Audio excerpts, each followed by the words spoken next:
Did you know that there are two kinds of guilt? There's a guilt that's based on love and a guilt that's based on fear. Now, Paul was talking about the spiritual kind of guilt that leads us to God in 2 Corinthians 7:11 when he said, "Godly sorrow brings repentance that leads to salvation and leaves no regret, but worldly sorrow brings death." Even though he was talking about a spiritual kind of guilt that leads us to God, he was making a really astute observation about the two different kinds of guilt. You see, the healthy kind of guilt, or godly sorrow, is a guilt that's based on love, and it makes you feel bad when you've hurt someone that you love and you want to make it better. That's the kind of guilt that helps us make things right. But there's a neurotic guilt, or Paul calls it a worldly sorrow that leads to death, that just goes on and on and on, and it doesn't lead to anything good at all. And I know you know people who are caught up in that kind of guilt. So what's the difference?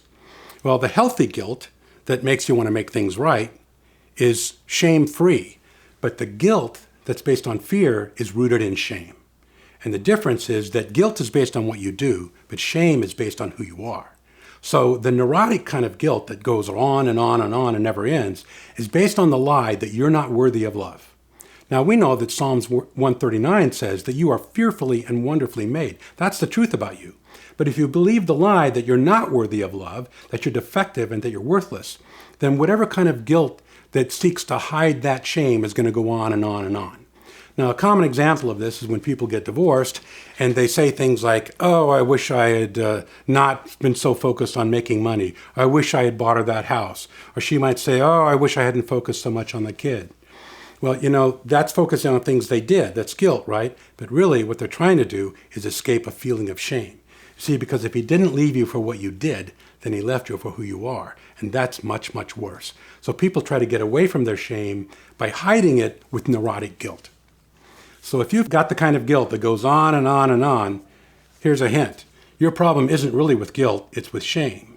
That you're believing the lie that there's something defective about you that makes you unworthy of love. So you need to replace that lie with the truth that you're fearfully and wonderfully made. Then you can have the kind of shame-free guilt that leaves no regret. Over the last couple of decades, psychologists have spent a lot of time studying the difference between guilt and shame. They've come up with the fact that guilt is about what you do, but shame is about who you are.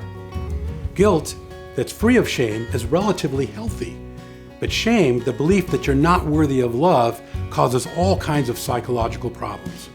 I've been so impressed with this research that I now have written a book about it called Overcoming Shame, Letting Go of Others' Expectations and Embracing God's Acceptance. If you want to find out about the difference between guilt and shame in your life, then I suggest you pick up a copy so you can learn how to overcome shame for you.